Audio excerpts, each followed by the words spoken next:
All right, so this is a suggestion via a donation. The name of the video is why you should never trust a pelican with your child. This is coming from Casual Geographics. Let's check it out. This is definitely top 5. This is Malgas Island, and up to 60,000 of these birds called Cape Gannets will nest here. But don't worry, I'm gonna get to it. So normally these parents take turns, with one going out for food with the other staying behind to guard the chick. But because of overfishing, oftentimes both parents will go out for food, leaving the chick all alone on the island. Which wouldn't be a problem if they didn't know that. Because groups of these white pelicans will fly over to the islands and then walk around looking for any unsupervised gannet chicks, so that they can grab the baby birds and eat them alive while they're still struggling. And sometimes they'll just push the parents out the way and then swallow the newborn children right in front of them. It somehow gets worse. Those same pelicans will fly back to their nest and vomit the half-digested, recently murdered baby birds for the pelican chicks to eat. And because Cape Gannets have no real way to defend themselves, pelicans have no reason to stop. And since pelicans obviously don't have teeth, those chicks' last moments were spent suffocating while being digested alive by stomach acid, only to get regurgitated and eaten twice. Dinosaurs never went extinct. They just rebranded with feathers. You know penguins will sell them. Absolutely. Dinosaurs are fully birds, bro. Eaten twice. Dinosaurs never went extinct. They just rebranded with feathers. You know penguins will sell themselves, but like in that way? Yeah. This is an Adelie penguin. You explain this. If you hear a messed up penguin fact, it usually involves them. So basically, Adelies build their nests out of piles of pebbles, which means two things. Yeah, they sell themselves for the rocks, guys. All right. Pebbles are a penguin's form of currency, and the penguin with the most pebbles is considered the most attractive. Okay. So female Adelie penguins will offer their bodies to males in exchange for a rock, and yeah, it's exactly what I'm making it sound like. Yeah. Sometimes the female will give it up to a male in exchange for a pebble, even though she already has a mate waiting for her back at the nest.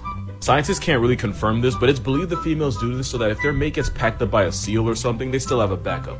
Doesn't stop there, because a lot of times the female will pretend to be interested in the single male, and right when the male thinks he's about to get it in, she takes the pebble and runs back to her actual mate.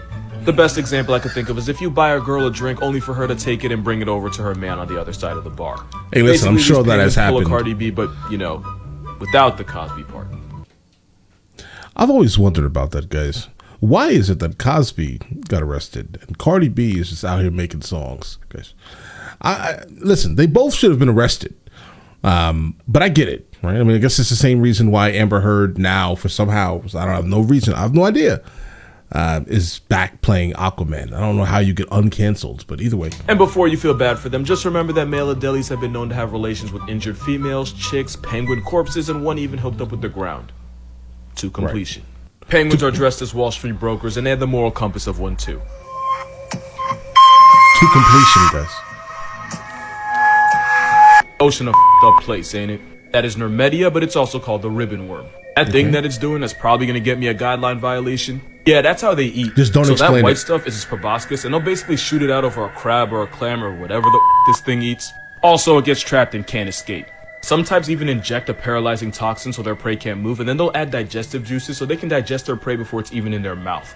And then this worm sucks its proboscis back in while also pulling its prey towards its mouth. It's like Spider-Man with a vor fetish. And some worms can shoot out a web that's 30 times their body length. That'd be like a man eating with a 180-foot tongue with hands. So yeah, that's not a worm enjoying December 1st. That's not a worm shooting out its liquid daycare. That is a worm trying to eat a man.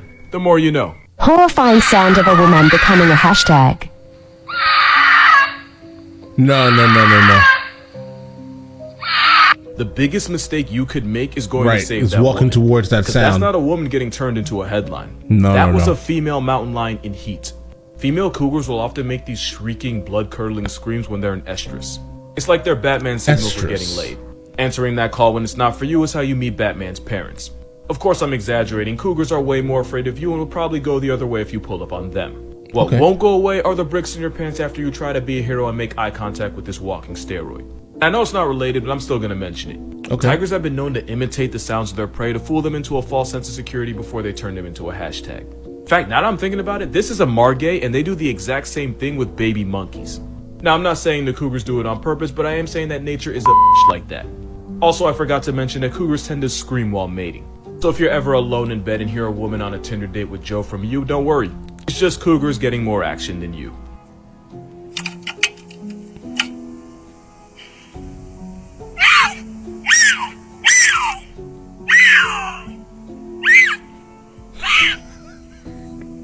Okay, so here's why you and your dog should never go swimming with a kangaroo.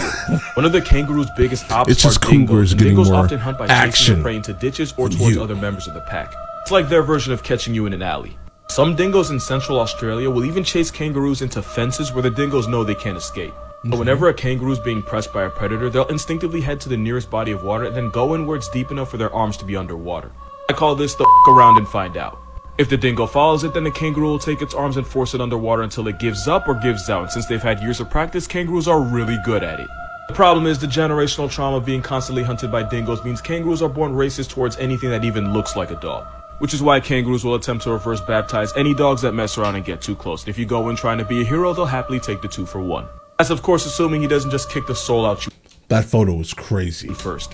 Now a lot of prey That photo animals was will run towards crazy, water to guys. avoid problems. But this kangaroo is the problem.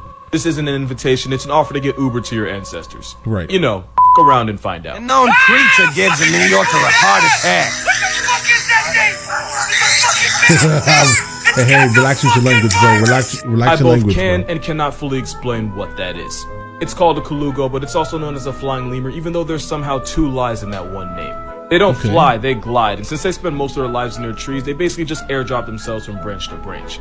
And it's not a lemur. Lemurs are primates, making them related to gorillas, chimps, and us. But this thing isn't a primate. Whoever named it would probably name an atheist faith. They use that stretchy membrane called a patagium to glide like flying squirrels, and they can travel 650 feet without stopping. Okay, That's where are 200 they, meters though? Or a little bit less than 2 football fields. But it's not a flying squirrel. There was a time people thought they were just God's rough draft of a bat, but colugos aren't related to bats either. And if you look at the order they're in, Dermotera, they're the only living members. It's like pulling up to a family reunion and finding out you're the only one left. And because their entire personality involves flying, they're too slow and awkward to survive on the ground, and for an animal that lives in the trees, they're pretty mid-climbers. They're so bad at life that being nocturnal is probably the only thing keeping them alive. Mother colugos will carry their babies everywhere for the first 6 months, which made some people believe it was a marsupial, like some type of deformed air koala. But it's none of those things. So what the f is it? Well, scientists performed genetic analyses on them, basically a 23andMe for a flying carpet, and it turns out their closest evolutionary relative are primates. It's pretty much the closest you can get to primates without actually being one. Which means they this fly. dehydrated Dollar Tree chipmunk is more related to you than it is to an actual squirrel or bat. Nah, You know, bro. are you having a good day Not today? my family. Well, don't, because we just found out there's venomous sharks swimming in the Thames River in London.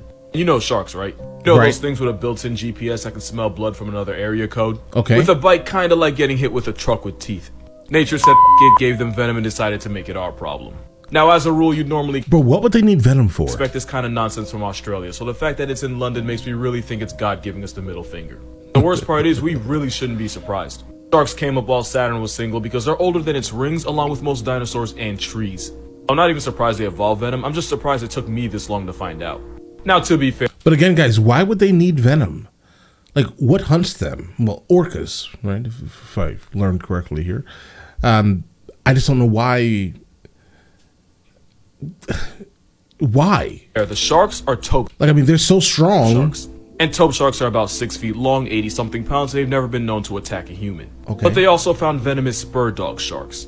And they have venom-producing Spur dog. spines that can cause pain and swelling in humans. Apparently, in 2009, a man was sent to the hospital after one of these sharks allegedly impaled his forearm with a spine. And there's even more venomous sharks out there, like the dogfish and smoothhounds. Now, the chances of a venomous shark being in your obituary are very, very low. You're actually more likely to get turned into a hashtag by a vending machine or a very pissed off ex. But we can now add sharks to the list of animals that are venomous for no reason. Here's why hanging out with flamingos can be really bad for your health, and shout out to this comment for reminding me. Go ahead. Because African lesser flamingos will flock in lakes like Natron in Tanzania. And some of the water they choose to stand in is so toxic that if you tried to wade in it for 2 minutes, it would strip the skin off your legs completely. Because these are soda lakes, and because minerals like sodium carbonate flow into it, the lake ends up becoming overly basic and extremely salty. I hate chemistry, I had to retake it freshman year, and I should be entitled to compensation, so I'm not even finna lecture y'all. But basically, low pH means something's acidic, high pH means it's really basic. And because these lakes can have a pH of nearly 11, the water's so caustic that it burns the flesh of humans and animals that are not already adapted to it. And if it gets in your eyes, you'll be like Stevie wondering when the lights went out. Flamingos can survive in hypersalinated basic lakes because they have tough skin and scales on their legs to prevent burns. Also, apparently they can drink boiling water without flinching. Why even do all that? Well, flamingos get bodied by everything, including other birds. So to avoid getting harassed, they live in a place so inhospitable that nobody goes through the effort of following them. It's like if Ben Simmons left Philly to go play in Utah. Utah not even a bad team, but when's the last time you went to Utah for spring break? Never, and that's why they do this. Hey. Moab is in Utah, bro. All right, I go to Moab. I swear I wasn't going to make this video, but Buddy triple dared me. So here's how f***ed up Lion King would be if it was a little more accurate. Okay. This might have been the end of the movie. Oh, yeah, it'll be crazy. Will kidnap unattended lion I cubs. know it would be crazy if it was real. Lion. Obviously, I know Rafik is a manjul. You can delete the comment you're probably typing, but primates have a natural hatred towards big cats like lions and leopards. Which means this scene would have sent the movie to the credits and turned Simba into initials on a Twitter bio. Oh. As the new head male, the first thing Scar would have done was murder Simba and Nala, since when new males take over, they destroy whatever cubs the previous male left behind. Which leads me to the next fact: Simba and Nala would have been half siblings because they would have had the same father. Most lion prides only have one male that's allowed to mate. Sometimes the lionesses get something on the side, but typically their options are restricted to one. Which means this scene would have required a lot of therapy. Family therapy. Meerkats are one of the most murderous animals in the world, and that's not even a joke. There was a study done to see what mammal commits the most murders, and the animal at the top, about 20% of commits the most murders. Are we on this list? We should definitely be on this list, guys. I don't see us, guys. I don't see us. They, for some reason, left us out of this list because I'm pretty sure we're probably way above beer cats, guys. I'm sorry. And the animal at the top, about 20% of meerkat deaths were caused by another meerkat. And now we know why Timon was on his own. Also, Simba would have been kicked out of the pride regardless. Because where lionesses spend their lives in the pride they were born in, males typically leave after 2 to 3 years, and it's usually the head male that drives them out. Which means Mufasa would have likely been the one showing Simba the door. Am I overanalyzing a kid's movie? Yes. Maybe, but he dared me, so it's not my fault. Okay, noted. Yeah, I don't know if this is the most disturbing, but this is definitely top 5. All right, so we are done. That the initial scene with the pelican eating like the other thing, let's call it, guys. Yeah, that's wild. The fact that you're just like going to someone else's nest basically to take a baby, then regurgitate the baby so your babies can eat the baby. Bro, the animal kingdom is absolutely brutal. I mean, listen, I thought the insects were disturbing, but all honesty, anything. No, we're all just disturbing. This planet is disturbing. All right. If you are from this planet, you're probably disturbing a little bit. Right. But all right, listen, let me know in the comments on the next thing from him that I should be checking out. And I will get into that as soon as I possibly can. All right. And listen, you guys all have an absolutely amazing day and enjoy your day thoroughly.